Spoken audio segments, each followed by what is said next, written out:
Hi, welcome to Envision. I'm Deanne Conrad. We're talking updates about the construction that we have going on in the district thanks to the bond that was approved a little more than a year ago. It's hard to believe that a whole year has passed since that election took place, but there's been a lot of progress made since that time. We've got 2 new schools under construction and a whole lot of other work that's going on as well. Right.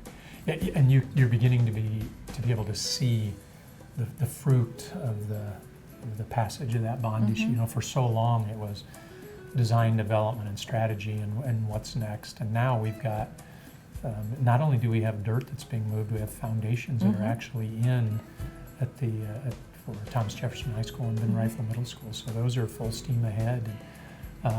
But one of the things that I try to talk to the community about is the bond issue was more than just a new high school. Or more than just a new high school and new middle school. While those were critical pieces, very important pieces to it, there were also many, many other pieces to it. For example, there's an expansion and renovation at Memorial Middle School. That's already checked off the list. Jeff Kreider and his folks have already completed that, and we've just hired 4 new architects for our next 4 projects. Those will be at existing schools.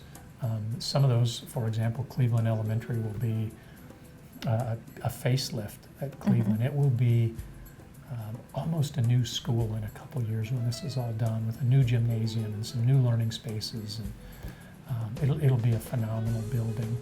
And so when you take the new buildings and you take the buildings where we have renovations and additions, some really, really neat things going on. But it's not just new construction for high school and middle school. There's a lot more in terms of what's going on. And I think when the task force looked at where the projects should be located and what should have priority and that type of thing, certainly we want to maintain the good work that we've put into buildings that are 50 years old so that they can last us for more decades to come. You're taking me back to the days when we went out and talked about the bond issue. Yeah. But one of the things we said was, we've got to provide tender loving care for those buildings that we need to serve this community for years to come. And that means some of them, they just need dusted off. Some of them, they need additions or renovations.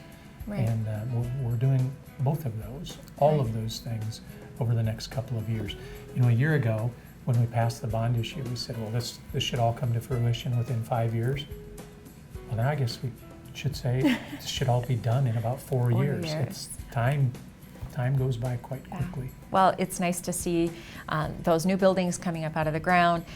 The fact that one of the projects is already complete and 4 others, if not more, are in various stages of work. And do you feel pretty good about where we're at in terms of, it seems like such a monumental project, you know, before the pieces start moving into place. Do you feel good about where we're at? Well, it is monumental. I don't think that's an overstatement at all. I feel great about it, and I feel great about it for a couple of reasons. Number one, I think the plan was really a good plan. The task force that put this strategy together, I think, did a great job. I tell people all the time that I knew we needed to run a bond issue. I knew we needed to do some things.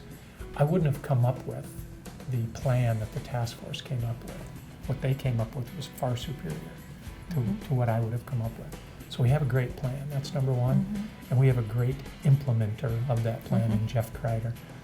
He's an unsung hero in our school district. I talk about him from time to time, but Jeff Kreider, as the puppeteer of all of these projects, I don't think there's anybody better anywhere. Now, maybe there are people as good as him that I don't know about, but I can't imagine there's anybody better than Jeff anywhere.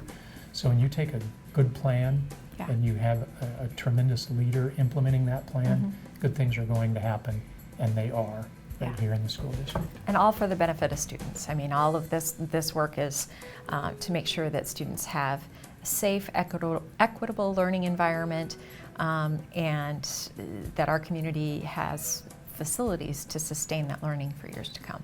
Our kids, regardless of their zip code, have a great school to attend. And they will have in the foreseeable future. Absolutely. Well, good place to be in the Sioux Falls School District. Thanks for joining us today on Envision.